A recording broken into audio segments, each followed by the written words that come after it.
How you doing? This is Paul. We're here on ForReal with the Chondro, one of the Chondro Kings, Tim Morris. For those of you that watch or listen to podcasts and watch YouTube videos, a lot of times we go in and ask as a host, where did you start? What have you done and what are you doing? We're not going to do that. You have Google. If you don't know who Tim Morris is, stop the video right now. Google, read, come back and watch this video, because right now we're going to ask Tim what he thinks the future of this industry has from somebody who's been in it for so long and carried through and really pays attention. So Tim, thanks for coming on. It's great to have you. And we just want to get your take on this tonight. My pleasure. So what do you think the industry as a whole has changed so much from no social media to King Snake forums to fauna forums to self-addressed stamped envelope to YouTube, Facebook, Instagram, Snapchat, all these social media platforms? What do you think has been the best and the worst parts of everything that we've seen so far? No, that's a loaded question. So, yeah, I remember back when, social media first started, as personal computers became more common. The first thing I remember, there were these, Buddy Buscemi would know better than I would, but there were these, when we were way back on the dial-up mode on AOL, they had these sort of almost like these conference boards where, people could meet, and then post stuff. And then they became a little more specialized when I know Greg Maxwell was associated with it, but I think the guy's name, Tom Phillips and Greg Maxwell, they put together the Chondro web. I don't know if you remember that. Yep. That was probably late 90s, mid to late 90s. And and that's where you started seeing kind of the good and the bad with how things were going to start, moving, as far as, the information, internet age and all that stuff. Because I remember, one of the offshoots from Chondro Web was MVF, which was probably the most notorious of the private sort of message boards for Chondro specific people, right? And that, I remember, pretty much arose pretty much single-handedly because people got tired of the Chondro Web. And what I mean by that was what eventually started happening was, Greg Maxwell got into chondros kind of a little bit later than I did. And he was a cage builder before. Cage master, I think, was his thing. Yeah. And he was making melamine cages. And then he got into chondros. And then what happened was he and Tom Phillips were really good friends. There was another guy there too, and I can't remember his name, but they were the so-called moderators. And so back then, on those kind of message boards, same thing with MVF, you had some people who were moderators, and if, they thought that you were, talking shit, then they could delete your post or, just turn off the comments and the whole thing, right? And so, unfortunately, I think in the case of Chondro Web, it kind of went too far, where when, because when Greg Maxwell got into chondros, I mean, for all of his great accomplishments, he also became very protective and sort of took on the mantra of being sort of the guru. And if he disagreed with your opinion or whatever, even if your opinion was reasonably good, wasn't something too far out there, then, they would, the moderators would jump in and start squeezing down on you, and we just thought it was getting to a point where it was like a favoritism going on. And I think that's when Greg Schroeder started MVF. And that became sort of more open-ended. But I also remember back in the day too, where, just like now, any person who had no experience could just get on there and try to pretend like they had all the experience in the world, and that became a real issue. Um, with the Chondros, and I speak about them primarily because those were the message boards that I primarily followed. Yeah. But and then of course you get now where it's YouTube and everything else, and it's it's for something that has so much potential, and I even just recently posted a letter, kind of this to all my Facebook friends letter, Yep. kind of trying to get away from just all the crap, man. I mean, we're all friends for a reason, and people are just posting mainly political stuff and other things just left and right, and it's just going crazy. And it's just like, man, we need to get back to why we A, became friends, and B, why we enjoy social media, not to turn it off being, pissed off and everything.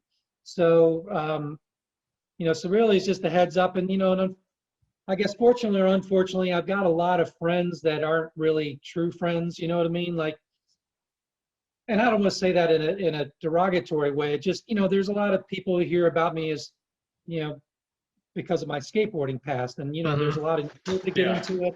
And I'll like a post they'll put up on a freestyle skateboarding forum. Next thing I know, they're, wanting a friend request, and and I'm not close to the limit or anything, so I don't really care. If it does something for them, I'm down with that. But then you start seeing, posts from a lot of these people that you don't really, do much with or associate much with, or have a lot currently in common, where you actually communicate, talk, or whatever.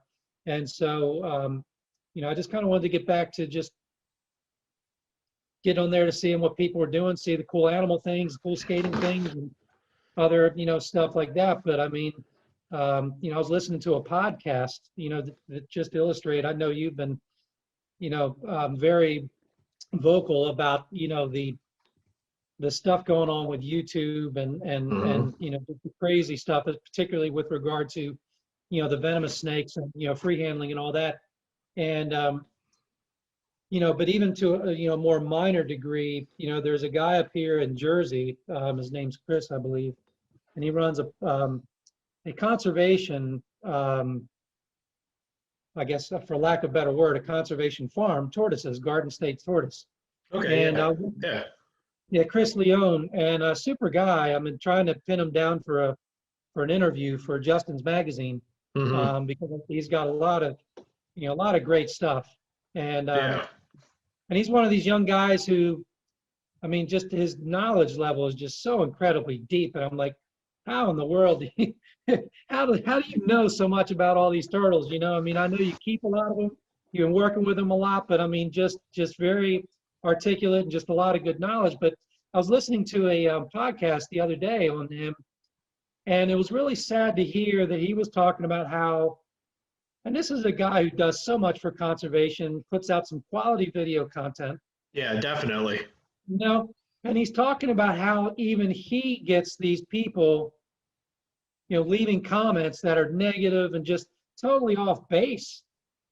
And you think to yourself, my God, I mean, what the hell's the world coming to when, you got people that are seriously doing legitimate good. I mean, on many levels, not just, he's not just trying to push it commercially. He's doing a lot out there just so that everybody's pet tortoise, has the best shot at getting cared for, right? And he's a big proponent of,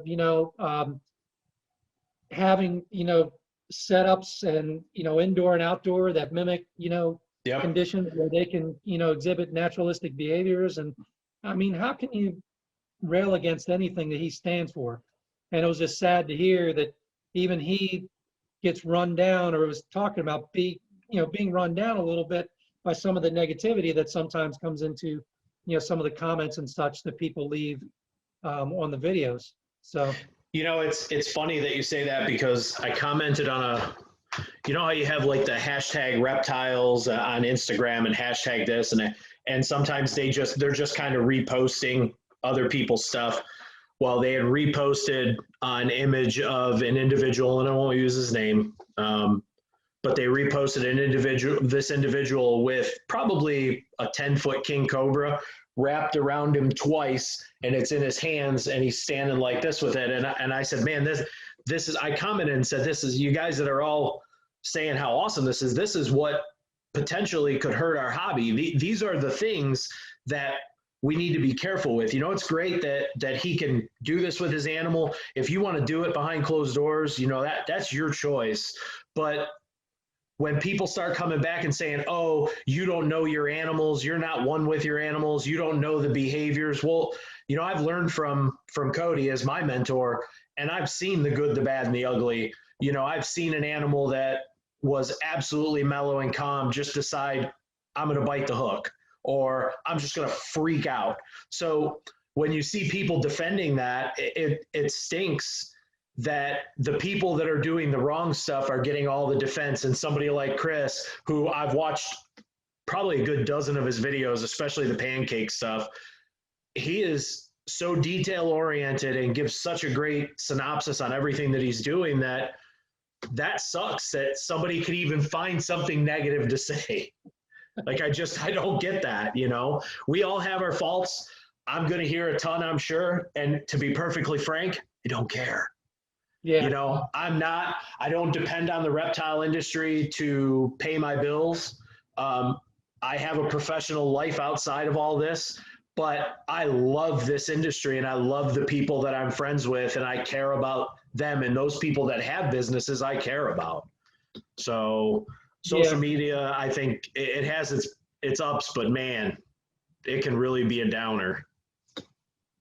Yeah, that's true. You know, when you have you know, good people like Chris that also struggle with some of the same things, you know, just and you know, and a lot of these people, honestly, that are chiming in on some of these things aren't even, you know, probably reptile people. You know, in fact, I think some of these people like that, you know, look at some of these YouTube channels with some of these free handling guys are probably just people looking to see people doing dumb things. Yeah, something different. You know, it's funny that you say that. Cody went through it. I don't know if you know about the you know, the restaurant Gator Bait that's right by the house. So they put a large enclosure in with some hatchling American alligators and an American crocodile, and it's a beautiful enclosure. Spent tons of time, you know, building it. It's all licensed. It's been inspected. But they posted a picture on the Keystone word of mouth on Facebook, and within a few hours, there was over 100, probably almost all negative comments. You can't keep animals like this. How can you put an animal in a small enclosure? Meanwhile, nobody knows anything. The only thing that's there is a picture of Cody holding one of the Morlets. And everybody's just going nuts about how, oh, you can't do this. People are going to knock it over. You know, they're going to be throwing things into it. And it's like, it's got a giant canopy and a locked, closed lid. You can't throw anything into it. Yeah. If you fell into it, I feel sorry for you, because it's a 180-gallon aquarium, which empty was 3 of us trying to move it was hard. You know, right. You see that stuff. And then when Cody went on there and said, hey, you know, listen, we're going to be here, you know, at this time, we invite everybody out here to see it. Come one, come all, come see us. We'll explain everything. Nobody showed up. They didn't bother. Any of these people that were posting, they didn't bother to come. And that's the thing that sucks, is that, you know, anybody can gripe, you know, yeah. and people are more likely to gripe than to leave something positive. So, you know, yeah. that's the issue, is they take, you know, the unhappy parts of their life and they spew it out on just other things. Everybody else. And that's the sad part, because, you know, you give everybody a voice. You know, it's almost like the old days where everybody gets a trophy. I mean, quite frankly, I mean, some people should not even be allowed on the internet, you know, and that's a good way to put it.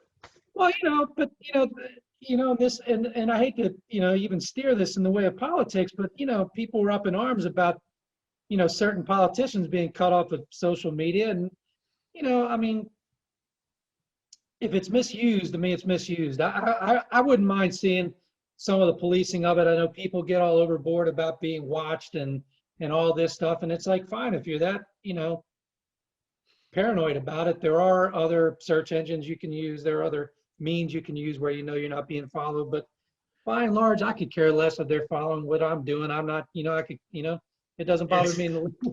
Tim, the people that are upset are the people that are doing things wrong. And that's it. I mean, there's so much, cyberbullying, and we hear about all this stuff, and these poor kids that, they end up committing suicide because people that they've never even met before, or maybe see for a minute here, a minute there, are attacking them on the internet, and they don't know how to deal with it. And at the end of the day, we do need to watch that as parents. We need to pay more attention to what's happening. And my kids are all older, so I mean, the most I have to deal with is the arguments. But when they're younger and you have 9-year-olds with an iPhone, that's a 9-year-old doesn't know how to react to any of that stuff. Well, and you and I grew up in an era where we didn't have any of this stuff. Yeah, exactly. And the tricky part is, being a teacher through all of this as well. Mm-hmm. We deal with the bullying, the cyberbullying, all this stuff all the time. It's very difficult because I know full well, some of the crap that I did when I was younger, things would have gone a lot differently in my life had there been social media and cameras. Exactly. 100%. So I'm almost willing to go back to the Stone Age and just get rid of this crap for whatever good it does give us, because I think in some ways it changes things quickly. And that's what we always try to tell the kids, don't do something we can't help you get out of, because, you push that little button and send something somewhere, you can't take it back. Nope, so, it's there forever. Well, and the sad part of it is not only do the kids struggle with that, but I mean, parents struggle with it. I can't even get on, like our county that I teach in, I used to follow a couple of the board members just to kind of see what's going on. I can't do that anymore because there's just so much negativity and craziness going on. It's just like, wow, it's no wonder the kids are the way they are. We not to get off on a tangent, but we dealt with issues with Nora in middle school. My 19-year-old daughter, or she'll be 19 tomorrow, but we dealt with issues with her in middle school right at the end of the year. And the school told us, hey, school year's over. By the time they go to high school, they'll all forget about it. The very first day of high school, it started again. And it took me 2 months of going back and forth to the school and arguing with people and literally yelling at people to get them to understand how bad it was getting, to the point that my daughter didn't want to go to school because she was afraid that she was going to get jumped and beat up. And it came to the point where the dean of students or disciplinarian said, hey, should we bring the parents in for you to talk to them? And I told him, absolutely, so I can reach across the table and strangle the father for raising their child this way, because Nora's staying well away from these kids and they're chasing her around. Yeah. And unfortunately, it can't be, it's got to be policed by parents too. As a parent, we have to watch this stuff. It can't all fall to you guys. Well, no, but I mean, it's just the bottom line is it's a societal thing. It's not just, schools are just a microcosm of what society's about. And, and that's what I was saying. It's a bit too much power. And I really, in some ways, raising my own son, I wish that I had the fortitude and the foresight to maybe keep him off of technology for most of his years, to be honest with you. And I know there's a rumor that Stephen Jobs wouldn't give his own daughter an iPod or an iPhone, and I don't know whether that's true or not, but if it is true, I mean, he understood the danger in technology at an early age, So that's what I mean. It's a double-edged sword, but I mean, in a lot of ways in the hobby, it's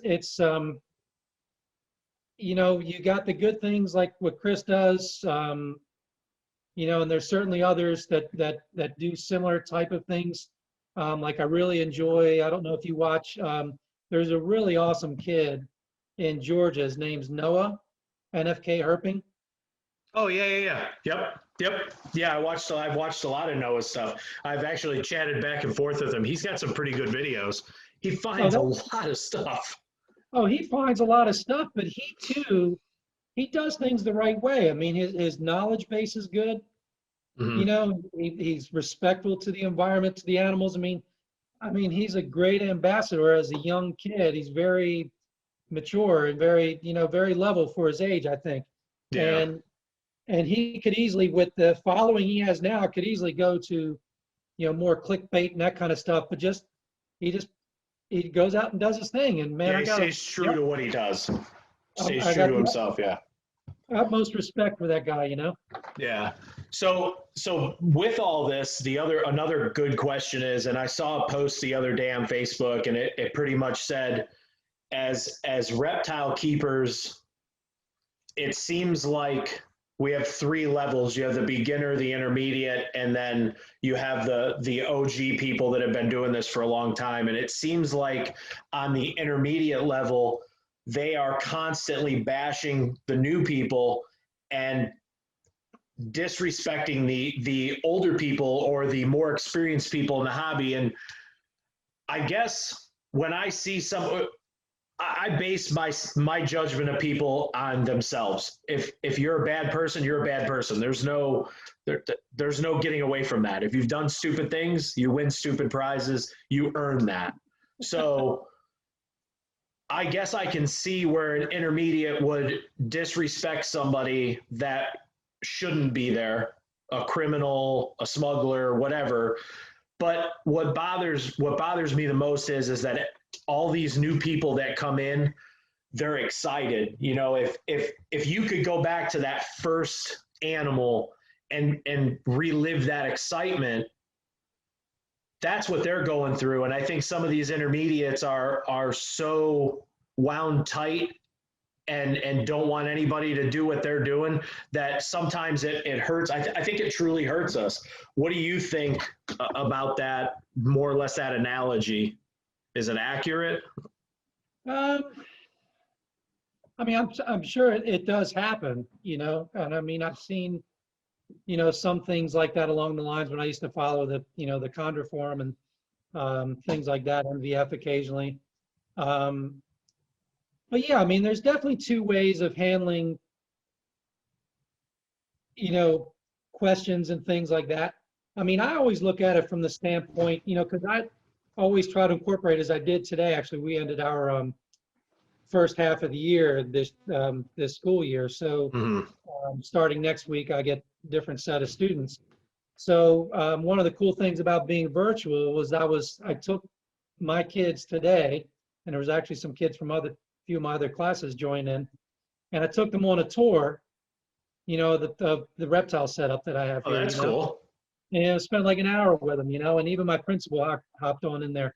My biggest thing is always greater than the animals I keep. I mean, I want to raise that appreciation for reptiles as a group of animals. Because, I read a quote once where it was by this guy who used to be the CEO at the St. Louis Zoo. And his whole thing was, people will only conserve the things they love. They will only love the things they understand. And they will only understand the things that they're taught. And so I feel That's like, great. The exposure that you can try to give to these animals goes far beyond whether any of my kids ever decide to keep a reptile or not. Maybe if they are given the opportunity at some point down the line, they may give to a conservation organization that, takes care of them, And that's the thing that I always feel that, that I try to keep in mind when I deal with, people keeping things. I mean, and especially coming from, kind of semi the older days, but, early on, even predating me, I mean, the big accomplishment was just keeping these things alive, depending on the species. Trying to get trying to get them to breed. That was the big thing. So now things have progressed to a point where there's a lot of, it's a big part of herpetoculture involving, bioactive displays, naturalistic displays, those kinds of things. And I think that's a really cool thing to do. I do think, because I was born into this, outside of my childhood, years and all that, where I killed, several snakes, but I just didn't know how to take care of them. There wasn't that much information back then. And of course, anything you bought in a pet shop was wild caught and probably dead anyway, but still alive. Reptiles have a way of hiding their ailments, you know what I mean, until they're dead. I mean, Yep. sometimes they're dead long before they actually die. Yes, You know, absolutely. they just hide it that well. But um, so I was kind of born into the days of when I became introduced to herpetoculture on a grand scale was when I met Pete Call. And, for those listeners that may not know who he is, which I would find hard to believe, but he's another Yeah. guy you Google up. But he was the one he was credited with producing the first albino boas in captivity, first piebald ball Yes. pythons he produced. But anyways, he had a large collection. And so, I walk into the baby room and it's just rows and rows and rows and rows and rows of, little shoe boxes. And then, bigger tubs for yearlings and such. And I think the recent trend of trying to get away from sort of this mass keeping of these animals, Yeah. and kind of doing more for the animals you have, I think is a good thing as well. Mhm. But back to your point about, being negative, I mean, I don't really understand that. I mean, but, I used to run into that in skateboarding too, where, some people would be willing to share tricks and help you, learn things, and other ones would be like, nope, that's my thing, Yeah. stay in your lane kind of thing. And I think Tim, that goes that way for probably just about everything. Every hobby, BMX, motocross, skateboarding, paintball. I think you run into that platform where you have some of the people that are willing and other people that are like, don't have time for that. You can go sit over there and, figure it out. Yeah, the unfortunate thing though is you do have the animals in question, so Yep. whatever advice you can give to somebody that improves the quality of care they give to their animal, the better off they're going to be. And, it's like anything else, like even in a sport, to some people it comes easy, to some it's more difficult. Yeah. And let's Yeah. face it, I mean, reptiles are difficult for, a lot of people. And I approach it from the standpoint, I became friends with Pete, I became friends with Trooper. I mean, I had some of the best people in the hobby in the 90s that I was able to become friends with because they were local. And with that said, I was also able to see large quantities of animals and actually see the patterns and trends and things like that. Whereas if I was just some kid in, Midwestern US and I picked up a snake and it stopped feeding after not feeding, after feeding for a while, I'd probably be panicked about it. Yeah. But after seeing, dozens of snakes, males go off feed for 4 months at a time at Pete's place, that kind of thing never fazed me. But again, that comes from the fact that I was able to experience that when they weren't even my animals, Yeah. kind of get exposed to their patterns. And even now, as you know, I'm kind of delving a little bit more into the tortoises. And Yeah. man, I tell you, it's a very interesting situation for me because, I've done a lot with snakes. I mean, aside from species specific things, I feel like I've got a good handle on managing their care. Mm-hmm. Although I have to be honest with you, I still and I've only done this a few years, but brumating colubrids. I mean, that still sort of freaks me out a little bit, Yeah. because I'm a human. Yeah, I've never done it, and it scares me even to think about it. But it's a natural thing that they do. So on the logical side of my brain, I can get it.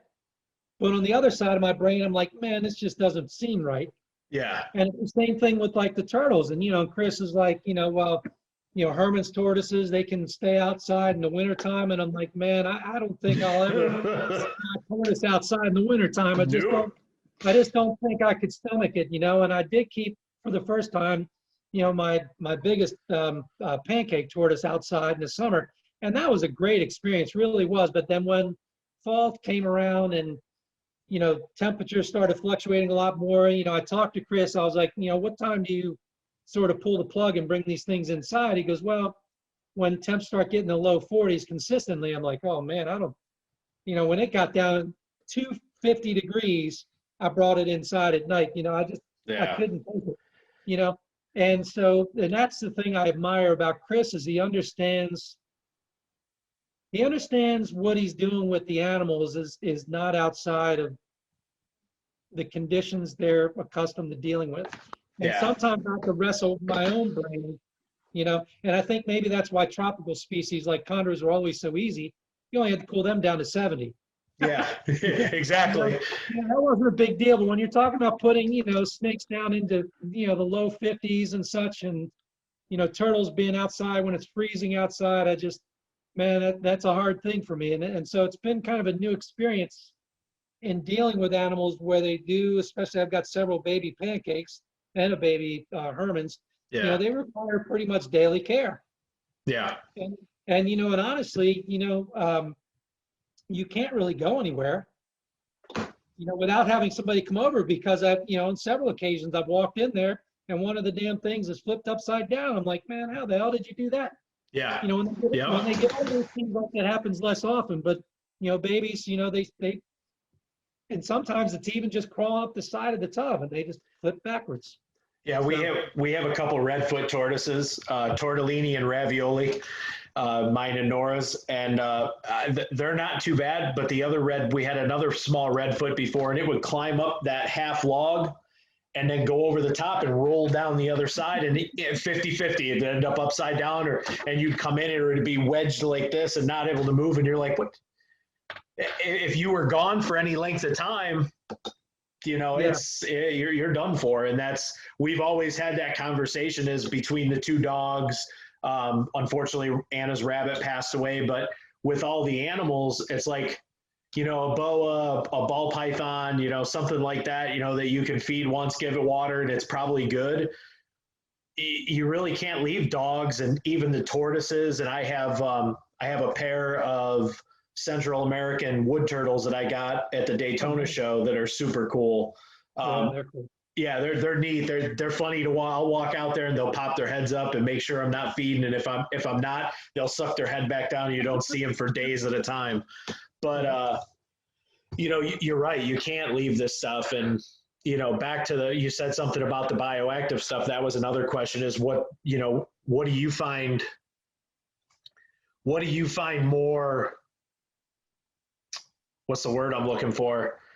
It's obviously looking at a bioactive enclosure is beautiful. You go to Cody's and go in the Montaigne room, there's not a single cage in there that you could say it looks terrible. So, but not everybody can accomplish that side of it. So I had Rob on the other day and we kind of talked about bioactive and kind of agreed that you don't really put a blood python in a bioactive enclosure. You don't want to put a retic in. There's going to be the same outcome, any of your larger constrictors. But what do you think about, your more like emeralds and chondros and Amazons and the stuff that, I don't want to say they're sedentary because they're really not. They move around. I have two baby emerald tree boas here, and they're at night, as soon as the lights go out, they're all over the place. Yeah. So what do you think? Yeah, I mean, it's kind of a new realm. I don't really have anything here that's would be considered bioactive. I've got some naturalistic setups, but I haven't really delved too much into it. I've been fascinated by it. There's a lot to it. It seems like depending on the species, to do it, pull it off right. I mean, there's a fair amount to be, considered. It's not just one of those things you can just dive right into. Yeah. And to be honest, I mean, my knowledge of, the smaller animals you need to keep in there and the different things used as substrate and that sort of thing is still, beyond my comfort level a bit. Yeah. See, now I've went with naturalistic with the emeralds. So I have one over here that is, it still hasn't fed. Helping a friend. He had the first snakes he ever bred were emeralds, and he had nothing but trouble with the babies. And we worked something out. I've got two of them eating pretty consistently, but this one that's over here is really stubborn. It's in a real hard shed. Doesn't seem to want to be a snake.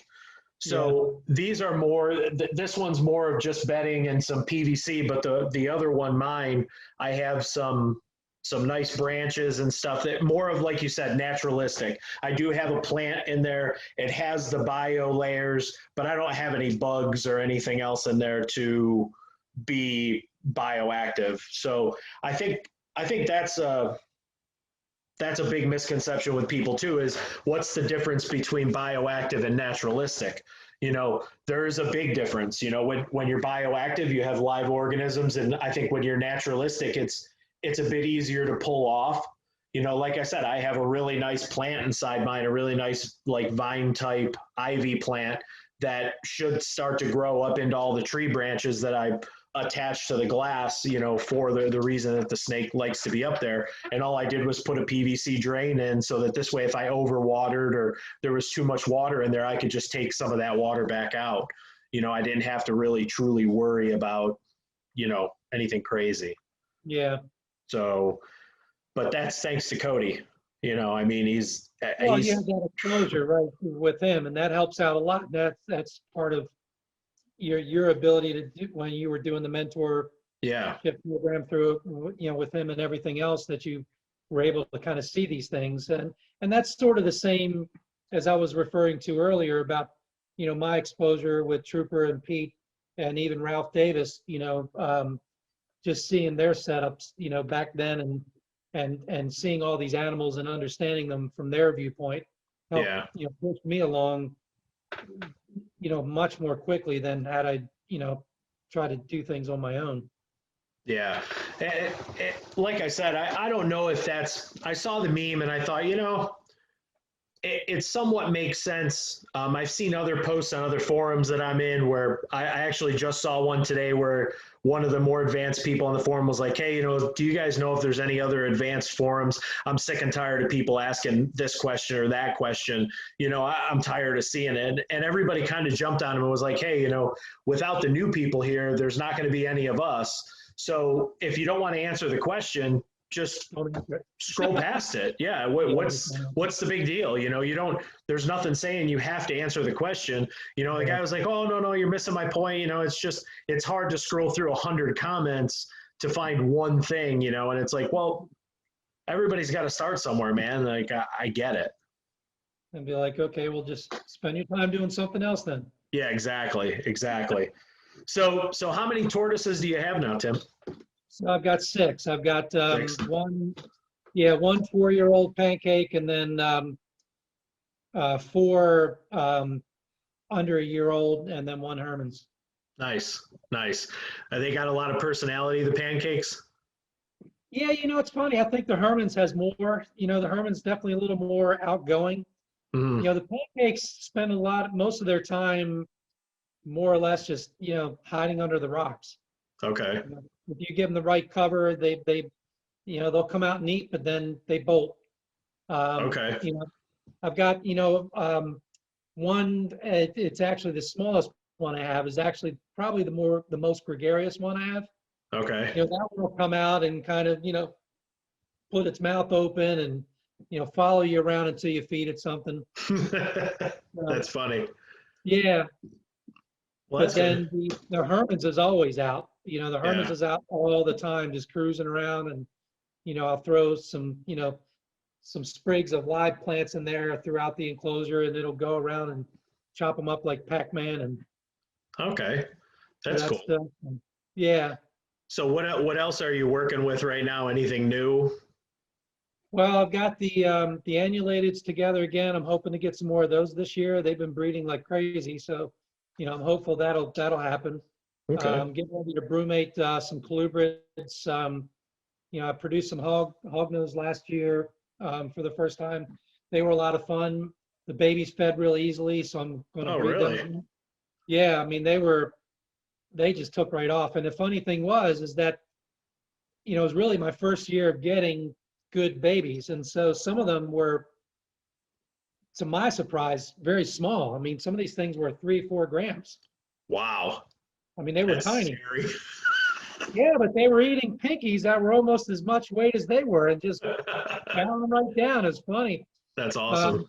I got a nice pair of gray bands I picked up from a guy named Stu Tennyson down in, I think he's down in Texas.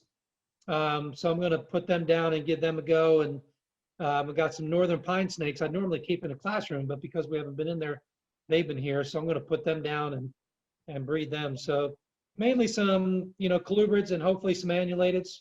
Okay, cool. Cool. No chondros. You're kind of. Yeah, I haven't produced any chondros of my own in quite some time. I mean, I still have some of the animals that I got from the, the clutch that Cody produced. Mhm. But yeah, I mean, I've kind of gotten away from them. I mean, kind of because I've had some interest in other areas, and Yeah. and they take up a fair amount of time, and I guess I've been focusing more instead of just quantity of animals, just raising the quality of the care I give the animals I have, and it's always fun when you produce something you haven't produced before. Mhm. Um, and quite frankly, I mean, I used to tell people this all the time. And looking back, I had it relatively easy when you look at people like my nephew Christian, who, sometimes produces 6, 7 litters a year. I kind of started thinking of chondro breeding season almost like, an accountant looks at tax season. Man, I dreaded it. I You know? hear stories about, I mean, I've heard all of the stories from Cody about how bad it is, when you have 16 babies and none of them want to eat, and it takes 8 or 9 hours to get, everybody to get something in their stomach. And he's like, I've heard all the horror stories. So there's getting these emeralds to get going. Me and Nora and Andrew have talked about, putting money aside and getting into chondros, and getting some nice Biak blood, and then getting a designer male or two, and, just having a nice small collection just for us. That's, kind of interesting. I think it's something that we all really like. It's nice that everybody in the house is into something. Anna's got her boas. I think we have a gravid female boa right now. Yeah, which will be cool. It'll be the first time we've ever produced them, like you said. So we're super excited, so it's like, we have a handful of ball pythons and some carpet pythons, and it's like, we want, I guess, having this stuff together as a group is fun. So, Yeah. I mean, and that's what's exciting for us. And, again, the history of this industry is so rich, and I feel like we miss out on a lot of that. People like yourself, and the Peter Calls and Brian Sharp. I've had the pleasure of talking to Brian a handful of times, and man, I can't. I feel bad for anybody else that hasn't. Brian is an amazing individual, and Ron St. Pierre. He's another one. I bought blue tegus from Ron years ago. And hearing the story of everything that happened with him, I mean, he's another one of those guys that, so rich with culture and the history of this industry. And I think a lot of these new people just don't get that. They're all worried about who's going to be the next great one on YouTube. And is it really the animals that they're worried about, or is it the clicks and views? Yeah, it's tough. I mean, fortunately for me, the reptiles for me never became a business. I mean, at best it became a self-supporting hobby. Yeah. And unfortunately I did see, a few people I knew, local people, where their personalities kind of changed when things became more of a business, and that was sad to see. Not that they didn't take care of their animals any less, but just the interactions, you know what I mean? Yeah. Their opinions became stronger, because they felt like they had to make that impression. They had to pitch, their bloodlines or whatever, and so that's where things kind of shifted for some in the local area. And and back in was it maybe the early 2000s? I mean, it was pure craziness for ball pythons. Yeah. I mean, you're 2000, probably 99 to 2003 or so was probably the biggest boom. And that's when I remember getting on the King Snake forums on dial-up, waiting to get on the internet, getting on, going to the forum, refreshing it to see if anybody posts anything cool, getting off and being so excited that I thought I saw something neat that 10 minutes later I was right back on there to see if anybody else posted. Yeah. And those are the biggest things. I mean, that's one of the reasons that I want to do this is I want to get more people to understand what the history really was and the history compared to reality now and what the future could be. And I don't think a lot of people have a good grasp on the federal fish and wildlife issues. We hear clips and glimpses. You see a glimpse of what's happening here in Florida. Things that happen in one place inevitably will happen in others. It's just a matter of time. And if we can't all work together and be smart, then the things that we all love are going to be gone. And it's sad. It's real sad. And that gets back to your point about the importance of, kind of cultivating the new people getting into it. Especially those getting into it for the right reasons. Definitely need more of those kinds of people. More people like yourself. I mean, I did a lot of the same things you did where, became friends with, some of the big movers and shakers. And, I volunteered several summers at Pete's for nothing, clean snake shit and change water bowls all day long. I mean, just rows and rows and rows all day long for nothing for entire summers. Volunteered at the National Zoo, for several summers as well. And, and I'm still in touch with several of the people that, I made friends with there. And they're not, some of them are no longer in the zoo field, but they're just great people nonetheless. Yeah, it was amazing to meet Cody. And I didn't really meet Cody in 2019 at Carpet Fest. I didn't actually meet Cody until like 2 months after. I met Pia, who took my information and actually called me and had me come out. And, you've been there, so it's a great facility. He's got so much stuff going on, but I've met so many great people through Cody and Pia that, I consider them to be our family. We have friends in Palm Coast and they coached Andrew. Coach Kurt was one of Andrew's mentors. And the one thing we always agreed on was friends are family you choose. Family you're stuck with, they're your family. But the friends you choose to surround yourself with are truly your family. So having them and meeting you and meeting James and that whole group has been a blessing to all of us and learning more. And that's why we want to give back the best that we can. This takes a ton of time to do, but it's fun. I want people to know, what does Tim think about the future of this hobby?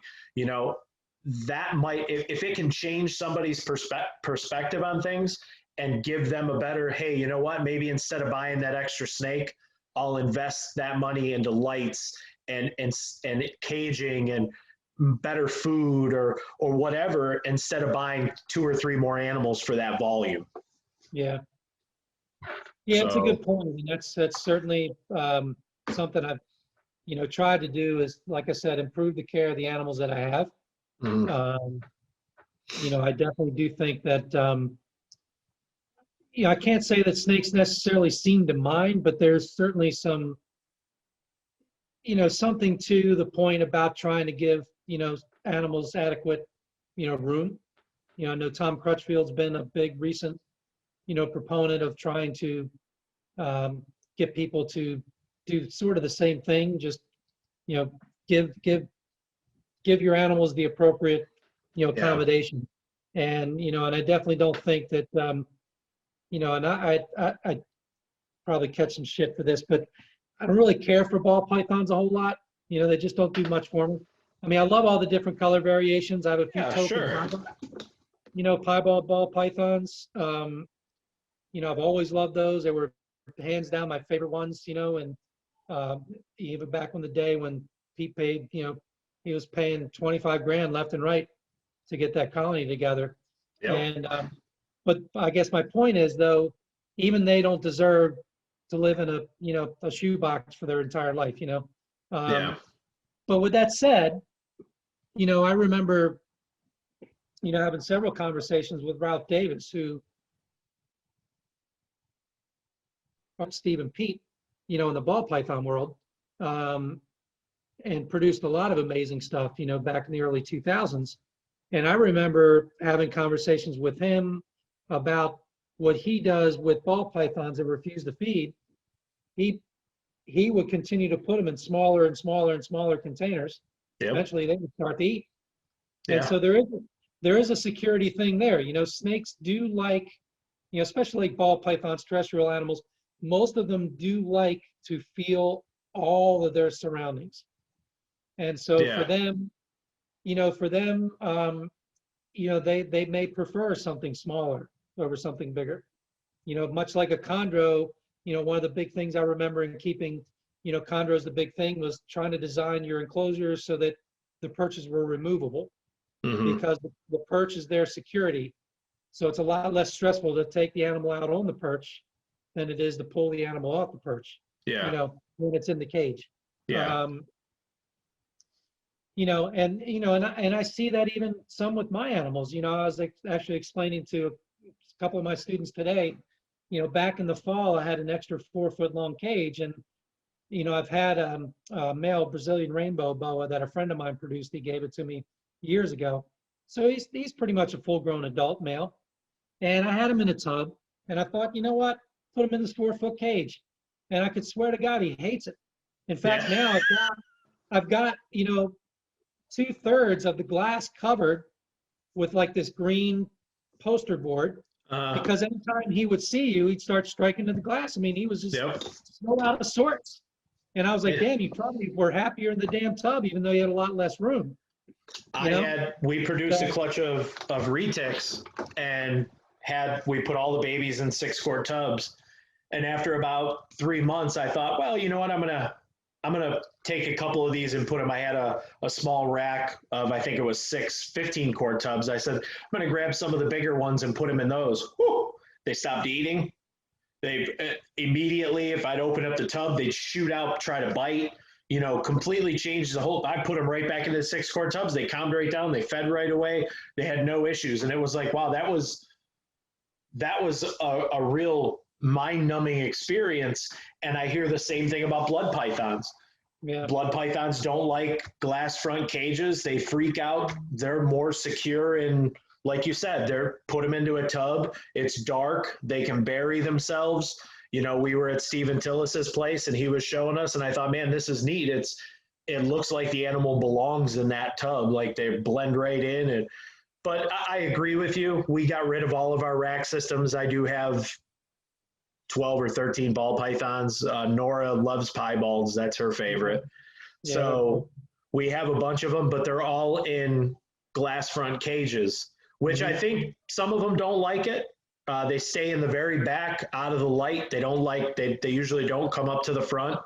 Right. But the other ones seem to really dig it. And, if that's what you can keep them in, same thing with our boas. They're all in glass front cages. Even when we had smaller ones, they were all in a cage, because I think it's much nicer to look at, and again, like you said, less animals, better care. It's taken a long time. The same thing that Cody's always preaching is there's a time and a place for a rack system, but if you can do it the right way. Yeah, and and I'm not, and that's the, a part of, I guess, spanning all these decades and seeing all this change and growth, is I'm certainly not going to knock anyone who keeps. For sure. Not that I wouldn't argue that they, the animals might not be better off, but it's difficult to argue when, the animals are thriving, and some will say, well, that's not good enough, just because they eat and breed or whatever. But yeah, and funny thing is, 20 years ago, that was the benchmark. Yep. You felt like if you had an animal that you raised from a baby and it bred for you, you're meeting all of its needs. You know what I mean? And Yeah.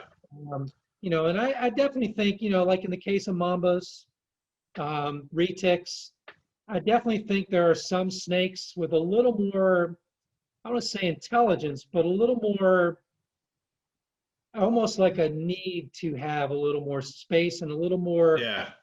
intellectual, not that they're intellectual animals, but to have a little more intellectual enrichment in some degree. Stimulation. Yeah. Right. More so than some of the other animals, like emerald tree boas. I mean, I remember Trooper would call emerald tree boas the dumbest snakes on earth. Yeah, I agree with that You know, heavily. and they're beautiful. They're I mean, the stuff that Ed Marino produces, and he's another guy. I mean, Maryland. I mean, we've been, I've been blessed in a way to be in a region where, you had Trooper, you had Eugene. I mean, not Eugene, but Trooper, and you had Ed Marino, Pete Call, Ralph Davis. I mean, Brian. some of the, Yeah. yeah. I mean, just some of the big names and early movers and shakers. Yep. Yeah, I have to agree with the dumbest things on earth. I don't understand. That's what I they just, called them. yeah, I just don't get it. And other people tell me, oh, they're the easiest to get. They usually feed right away. Well, just tell these guys because they don't understand that. And Well, yeah, it's funny. There was a friend of Pete's. I can't remember his name, but he was an early keeper of emerald tree boas, and when I had my eye on him, and he took an old standalone, like a standalone bathtub, and Mhm. created an enclosure around it so that he could rain down on them, feeling like, they needed that kind of stimulation in order to breed.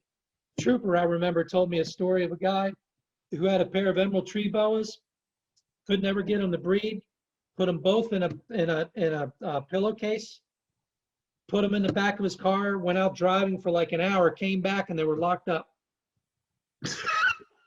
Yeah. No kidding. I mean, Yeah, so just it's all kinds of weird things.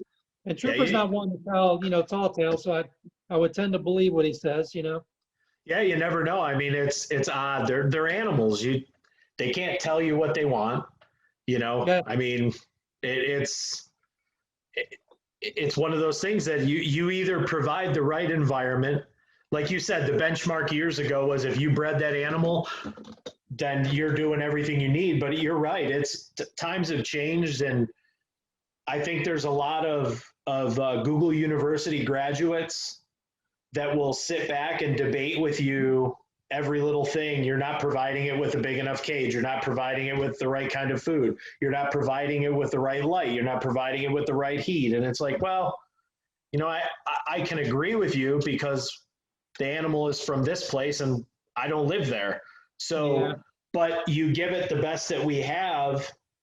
And I think the industry itself, I mean, look at the things that we have access to now that 10, 15 years ago we didn't have, right. so, Well, you know, and the other thing is too is that one of the things I think that drew me to both Pete and Trooper was I always felt, and I felt this way when I met Cody as well. There's certain people walking this planet that have a higher level intuition with mhm, animals, and Pete understood animals very well. I mean, on a very intuitive level that I couldn't even relate to sometimes, or it took me a while. I could, again, logically see it, make sense of it. mhm, The same way. And I remember a lot of times, Trooper would be asked about, how to do this, how to do that. And Trooper's response almost always was, watch the animal. It'll tell you what it needs. If it's always over on the warm side, it's too cool. If it's always on the cool side, always too warm. Just watch the animals, and you do learn a lot. And that's where I think some people lose it. They get too many animals and it becomes a maintenance race all the time. You don't actually, I want to be able to spend time with the animals. I want to be able to take, and not that I take mine out all the time, but there's certain rotations of times, but I want to be able to appreciate what I have too, and be yeah, able to give them enough time where I can see. And that's become, especially evident with these tortoises because I have no idea what I'm doing. You know, well, I feel that way. I mean, I know I'm doing a decent, a good job with them, but but I've never raised pancakes from a hatchling size. The 4-year-old I have was already 2 years old when I got it. So now I've got 5 baby tortoises. Yeah. So when they do something different, it's almost like somebody who has a boa that for the first time goes off feed. I'm like, is this what it's supposed to be doing? Is this, Yeah. I mean, you know what I mean? You're trying to figure out, is this what they should be doing? I mean, fortunately, I've got 4 baby pancakes, so I can sort of start seeing some patterns. Yeah. Where I have enough where I can see, one does this thing one day and one does the same thing the next day. Okay, well, that's probably pretty normal. But I feel like a first-time beginner in a lot of ways because there's just so much I don't understand, about them, and I'm trying to learn, and I'm trying to learn through watching them. Mm-hmm. And also watching Chris's video too. It's amazing, and I can't, I know Cody will be mad at me for consistently saying this, but I've learned so much from the conversations with him, and Cody can't land the plane without giving you everything, and that's what I love him for the most is if I'm doing something and I'm cleaning snakes and he'll come through and look and be like, that snake is sick. Something's wrong with that. Something's not right. And then 2 days later, he's calling me to tell me, yep, I was right. Something's not right. Yeah. And he knows just from that, I can, and I was just talking to him about it today. And I said, there was a point, and now that we've moved to Orlando, I don't really get out there as much, nowhere near as much as I was before. But I was getting to the point where I'd be like, hey, Cody, this animal's not acting. I've taken it out 20 times and it's never done this before. Have you? And he would come look at it and go, oh, no, good catch. This is wrong or that's wrong. And it's like, okay, you start to learn that you get that rhythm of, I hate to say this, you get that rhythm of being in your own snake room and what everything wants. Yeah, know what everything wants. And, we've not kept tortoises a lot. So these 2 redfoots are somewhat new to us, but they're cool. they are neat. They're a lot of fun. Yeah. So it gets warmed up out here, and I can put these kids back out, back outside, because that, to me, that was one of the most rewarding things I've ever done in, the reptile, anything I've done in reptiles. Mm-hmm. I mean, I was kind of an anxious mess because I've never, it's one thing when an animal's in an enclosure, where it is in your mind 24/7.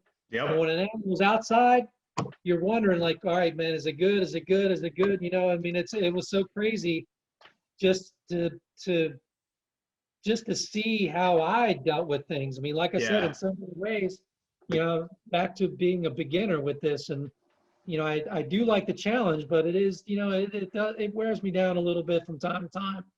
Yeah. Oh, for sure. I mean, snakes are so easy, man. I mean, I could deal with them in my sleep, but these guys, the slightest little thing, my radar is like, is that right? Is that, Yep. Yep.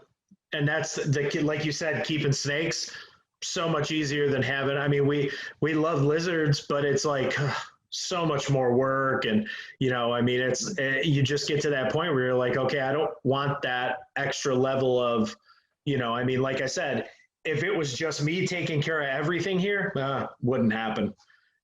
We have somewhat of a system, Anna takes care of some stuff, Aiden, Andrew will help out, Nora does her thing, so it's kind of like everybody's got their own little group to take care of, and then I feed all the snakes, and once in a while Aiden will help, but for the most part it's having a team to do things, so it's like it's not as bad, but I mean it's just a whole different mindset. I've got absolutely no problems at all walking by snake cages at night, and they're searching for food, and be like, yeah, you'll get fed next week. And then I pass by my tortoises, and they're out, and they just got fed yesterday. I'm like, God, I should probably feed them. Yeah. Yep. Yep. Listen, it's I now have had to break myself of the Cody diet, which is if you don't remember feeding it, it's due to eat. If you can remember the last time, it doesn't need to eat right now. Yeah, yeah. And and he says, he's like, I just firmly believe that if they're in the wild, they're not, it's not like they slither over to McDonald's and order up some food, So, he's like, if you're feeding weekly, you may be feeding too much, Yeah, in some cases. and I've never really, I've always kind of been curious, and I think part of the idea was behind defecation cycles, but I never really figured out sort of quite where the once a week sort of thing came in, Mm-hmm. And I tend to be, especially in my later years, a very lazy feeder. Now, if there's females that I know I'm going to breed, I'll make it a point to make sure they're well fed. But everything else, like males, I mean, male boas and pythons twice a month. That's it. Yeah, I've taken all of our boas and gone to Jeff Ronnie's feeding schedule, which is for like adult females or even growing females. Is like all of ours are on large to extra large rats. So once every 3 weeks they eat. The males also eat once every 3 weeks, but they eat like a very small rat. And in Jeff's write up that he did, it pretty much said if your male's over 4.5 feet, it's too big. Yeah, Jeff's another guy from the old days too. Yep. Yeah, and again, people just don't realize Jeff, if I'm not mistaken, was the first one that was filming babies for sale and sending out DVDs to people of snakes for sale. Wow. And that's, when you look back on all that stuff, you think, wow, that's kind of cool. When you think about where we've come to now, if you wanted to show me a snake, you could hold it up in front of the screen 800 miles away from me and say, hey, do you want to buy this? Yeah. 15 years ago, it was like, hey, yeah, I'll send you a picture. It'll be there in 10 days. Yeah, I was in those days, man. We used to look forward to the reptile and amphibian magazines and the vivarium. And the first thing I'd always hit would be the classifieds in the back. Yep. Oh, absolutely.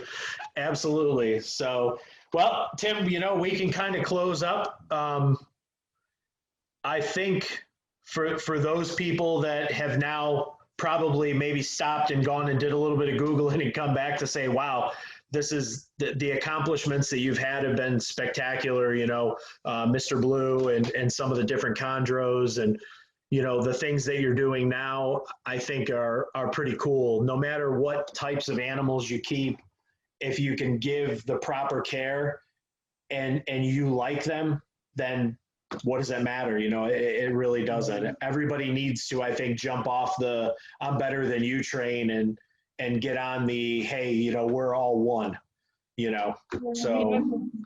Honestly, I think a lot of my successes, and I've always said this, I mean, even, in producing Mr. Blue, I honestly, I was just the right person. Well, I wouldn't say the right person. I was just in the right place at the right time. Yeah. I mean, I literally had one pair of chondros.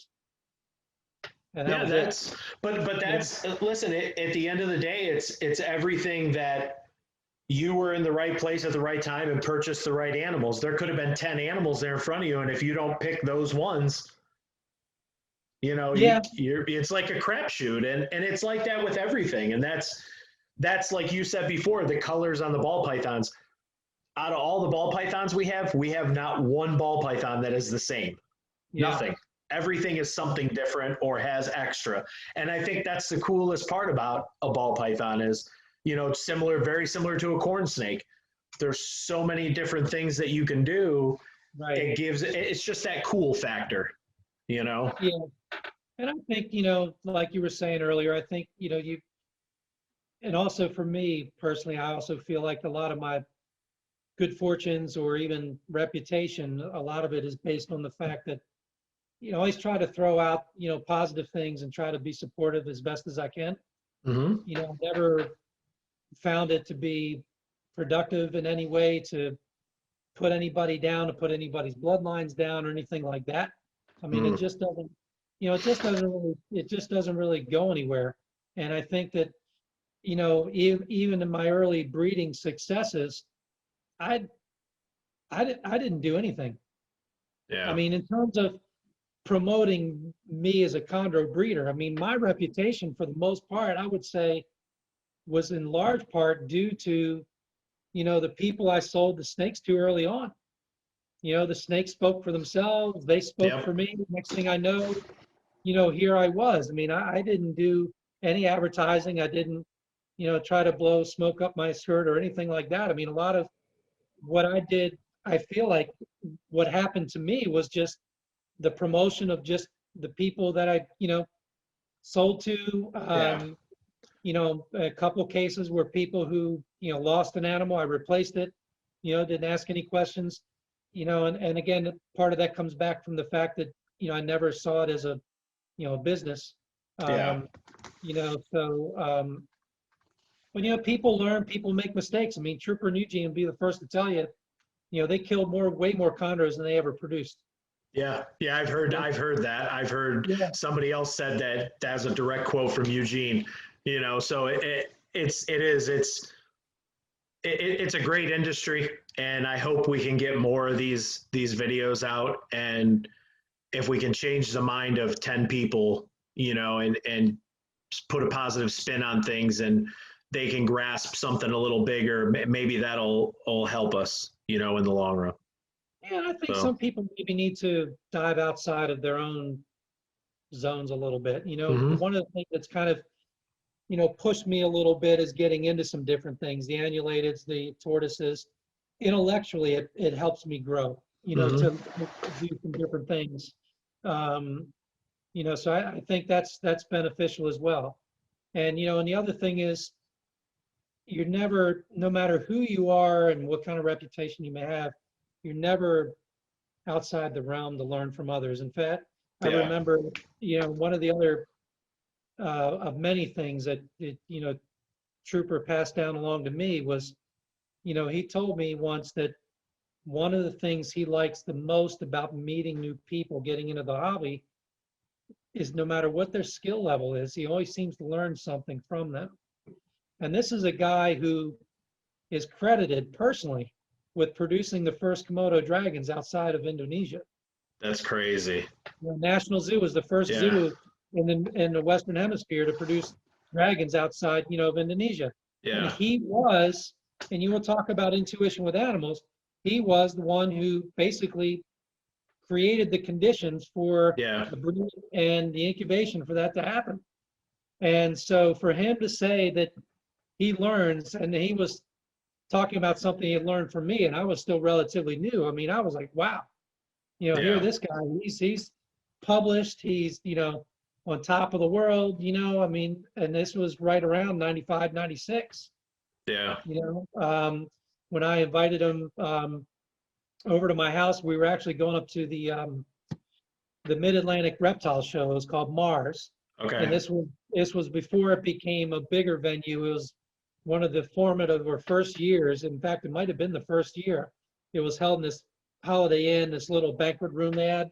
And Trooper was coming up from Virginia and stopped by, and I was thrilled to death, man. I mean, this was right after I just produced my first litter. Mm-hmm. And I remember looking at the animal that became Mr. Blue, and he just looked at him, and a lot of times he was a man of few words. Mm-hmm. And he just shrugged. Mm-hmm. Yeah, that's nice. That's a nice one. That's all he said. And of course, I knew from that point on, I need to keep this animal. Yep, that one's going over here. Well, and again, you say it when you say you get an eye for things, you're talking about looking at an animal that is going to completely change, and it's not going to look like that. So I feel like we've talked about, we want to get chondros, and it's like, how do you know which ones to let go and which ones to keep? And it's like, well, we'll have to ask. And it's like, oh yeah, I can see how that goes. Yeah, sell that one. I'll buy it. Andrew's like, that's the one you keep. Yeah, that's true. Well, it's funny because I used to get people all the time that would ask, well, which one do you think will have the highest amount of blue? I'm like, God, if I could tell you that, I wouldn't sell it to you. But there for a while, I wound up selling a lot of my best animals. I didn't know it, but I did. Yep. Yep. But in hindsight, that was probably the best thing I ever did, because these people went on, they would post pictures of them all over the Morelia forums and all this stuff back then. And I was getting some of the best publicity. You couldn't buy better publicity. Yeah.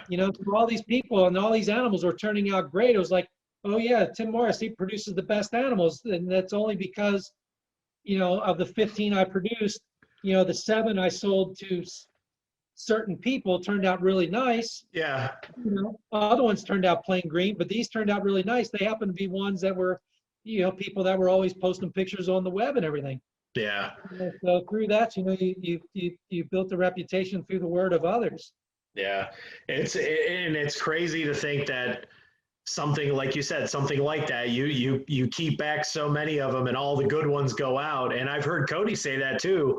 Man, I wish I would have kept this, or I wish I would have kept that. And it's like, well, but you have very happy customers, and very happy customers breeds very, very good business, and that's even if you start to take the turn that Cody has, where it's right now, there's no worry about producing anything. It's more about maintaining and growing and getting to that point that he can be open to the public. And he's taken a different road, and there's nothing wrong with that. And I tell him all the time, you gotta, he burns the candle at both ends. And, I tell him, you and Pia need to take a day where you're not focused on and just get away from it, and it's difficult to do when you have so much going on. And, you give those people credit, and, Cody is who Cody is. And that's just the way he's wired. We all know that just from going over there.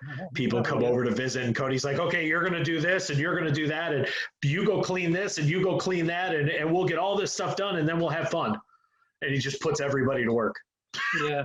Yeah. But he's good at it. So, it's fun. So hopefully this year calms down, and you guys can come back down, and, we get to spend some time together. Down there this year, that's for sure. Yeah, it's been a hectic time down here. So, but hopefully the few bucks I sent to Cody, which was really funny, helped out and gave you guys a round at the sushi bar. Oh yeah, listen, that was amazing. It was so much fun, and it was even better that the owner remembered. And we were sitting when we were all there. The year we were all together, we were on that side, and we were all on the other side this time. So it was funny. We were sitting in the same place, and she remembered all of us. It was a good time. So, and it was really funny because probably about 1 or 2 days before that happened, I remember James called me and was like, dude, I can't get a hold of Cody. I call him and he never calls me back. Text him, he doesn't text me back. And so then I thought, you know what? I'm going to text him and say, if you text me back in 5 minutes, I'll send you $50. And damn if he didn't text me back in 30 seconds. I'm like, there you go, James. Just tell me I'm going to give him $50. I'll be right back to you. That's awesome. That's awesome. I know he's not that I'm going to make excuses for him, but he says it all the time. He's like, I got to call these guys. He goes, I feel bad. And he's the same way with me. He'll text me in the morning and be like, hey, call me when you get out of work. And I'm like, okay. And I'll call him and he won't answer. And I'm like, I'll text him. He won't answer. 11:30 at night, he'll text me back and say, hey, are you awake?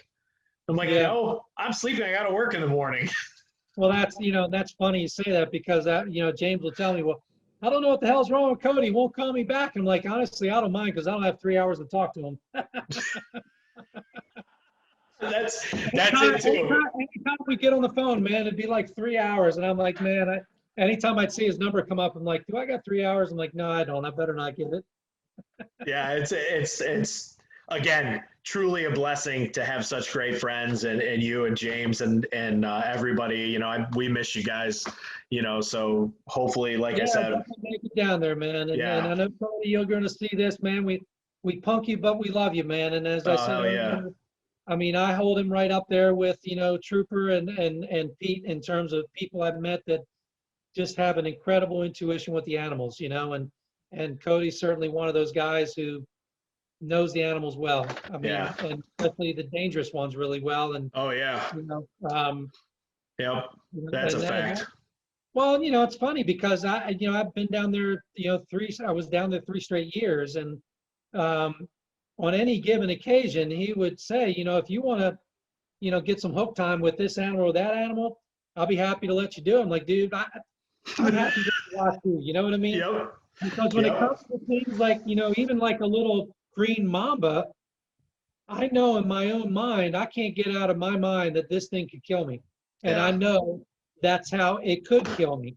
Yep. So if I know that I can't mentally get to a point where I feel like I can put that aside and deal with the animal as the animal, then I don't have any business dealing with the animal. So, I know when to stay in my lane on things. When it came to, shorter, fatter animals, like helping them get some of those death adders feeding, or some of those things, I felt completely comfortable with those. But there's really agile snakes. I mean, they're no joke, man. And you don't. Oh, yeah. It's not a time to be macho. It's not a time to say, I'm the great Tim Morris skateboard king and Chondro king. Yeah, I can handle a black mamba. No, I'm not going down that route. I mean, I stay in my lane and watch the people who appreciate them, and I can appreciate them from a distance. It's funny that I would go and spend the day there, and I would get to certain animals and I would stop. And if I'm in the groove and I'm going, it's cage after cage, and you just go, there's no thought process. You're just doing your thing. And if I hit a cage and I stopped and just remotely thought, is this a good idea? I just stopped. And that was it. And I would go tell Cody, hey, I'm done. My mind isn't there. And if I pause and think about it, then it's not right. And that's one of the first things that he told me was get rid of the macho part of it. Get rid of the part that you're going to push through. You work a double shift at work. It's completely different than dealing with a mamba or one of those animals that could, take your life pretty easily. And that's one of the things that irritates me the most when I see some of these guys take these liberties with these animals, and they just don't think about the repercussions of what could happen. Not only just to them, but to their families. People don't think about anything past themselves sometimes. And it's like, when you drink and you drive, when you handle a firearm, I always say that free handling a venomous snake is like taking a pistol and picking it up. I can tell you right now, if you go over there and pick up my handgun and put it to your head and pull the trigger, you're dead, because there's one in the chamber. There's no ifs, ands, or buts about that. But some people don't. So you roll the dice. You pick that cobra up, and today it's okay, but tomorrow when you do it, something's wrong, and you take a bite from it, and if you die, now it's your family they're the ones that are suffering, and you're just gone, for something stupid. And that's the most annoying thing. And when you learn from the best, hey, if you're not feeling it, just don't do it. Don't do it. Yeah. That poop is never going to go anywhere. It's never going to leave that cage. So, that's. I have great appreciation for just watching people with animals like that. Yeah. And especially people who, like I said, I mean, he's not a manhandler of these animals. Very finesse. He operates on their terms, and it's really quite beautiful to watch. There's a synergy between the two. Yep. That's a privilege to watch. Yeah. No, that's a fact. That right there is the best way to put it. A synergy between two. Watching him work with the big green mambas and it take a half hour to get one in the can, because it goes in, it comes out, it goes in, it comes out. And it's like, you just watch that patience where some people would get frustrated, and he's just step after step after step. And then once it's in the can, then there's a few choice words for it, but it's that calm, demeanor. Yeah. Well, imagine that when that was at the time. Was it last time I was there, 18? No, it was 19. When we sexed, I don't know, 20-some mambas. We sexed all the new green ones he had. Okay. And then all the yearling blacks. And he was like, yeah, before we go to dinner, can we do this? I'm like, oh, Christ, we're going to be here for hours.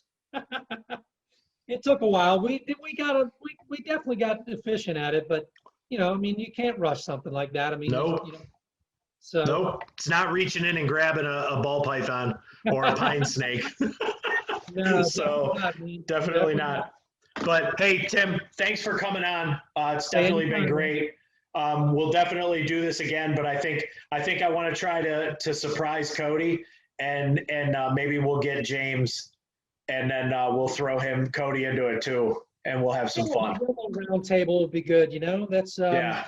That'd be good to do. And yeah, for sure. For sure. All right, brother. You have a good night. And again, thank you for coming on. It's great. Hey, man, my pleasure. It's a good time, Paul. Yep. We'll talk to you soon. All right. Cheers, buddy. Take care, man. Yep. Bye-bye. Yep.